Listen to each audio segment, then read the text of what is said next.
আসসালামু আলাইকুম, welcome back tech smart school. বন্ধুরা, আজ আমি আপনাদের দেখিয়ে দিব আপনারা যারা ভিডিও এডিটার আছেন অথবা ট্রাভেল ব্লগ করেন তারা কিন্তু ভিডিও ট্রাভেলের যে অ্যানিমেশন যে ভিডিওটা আছে সেটা অনেক সময় তৈরি করে থাকেন। সেটা তৈরি করার দরকার নেই, আপনি 1 মিনিটে কীভাবে ট্রাভেল অ্যানিমেশন ভিডিওটা তৈরি করে নিতে পারবেন সেটাই দেখাচ্ছি। চলেন আমি আপনাদের দেখিয়ে দিই। বন্ধুরা, আপনারা আপনাদের মোবাইল থেকে এই ওয়েবসাইটে চলে আসবেন। ওয়েবসাইটের নাম দেখতে পাচ্ছেন, এই যে মাল.ডেভ যে ওয়েবসাইটটা আছে ওয়েবসাইটে চলে আসবেন। তারপরে যে ক্রিয়েট ম্যাপ অ্যানিমেশন যে অপশনটা আছে ক্রিয়েট ম্যাপ অ্যানিমেশন অপশন আপনারা ক্লিক করবেন। ক্লিক করার পরে এখানে আপনাদের একটা ইন্টারফেস চলে আসবে।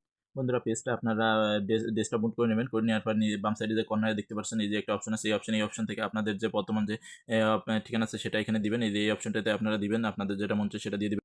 বন্ধুরা, এখান থেকে আপনাদের ফার্স্টে আপনি যেখানে আছেন সেটা দিবেন, আর লাস্টে যে ডেস্টিনেশন যেটা আছে সেটা দিবেন। দেওয়ার পরে আপনারা কিন্তু এটা শেষ। আর এখানে অবশ্যই আপনারা লগ ইন করে নেবেন। লগ ইন করে নেওয়ার পরে এই যে নিজে এক্সপার্ট যে অপশনটা আছে এই যে এক্সপার্ট অপশন থেকে আপনারা কিন্তু এক্সপার্ট করে আপনারা ইউজ করতে পারেন। বন্ধুরা দেখেন, এই যে অ্যানিমেশনটা কিন্তু চালু হয়ে গেছে। এই যে আপনারা দেখতে পাচ্ছেন এই যে আমি যে ডেস্টিনেশনগুলো দিয়েছিলাম সেই ডেস্টিনেশনগুলো কিন্তু দেখাচ্ছে। তারপরে লাস্টে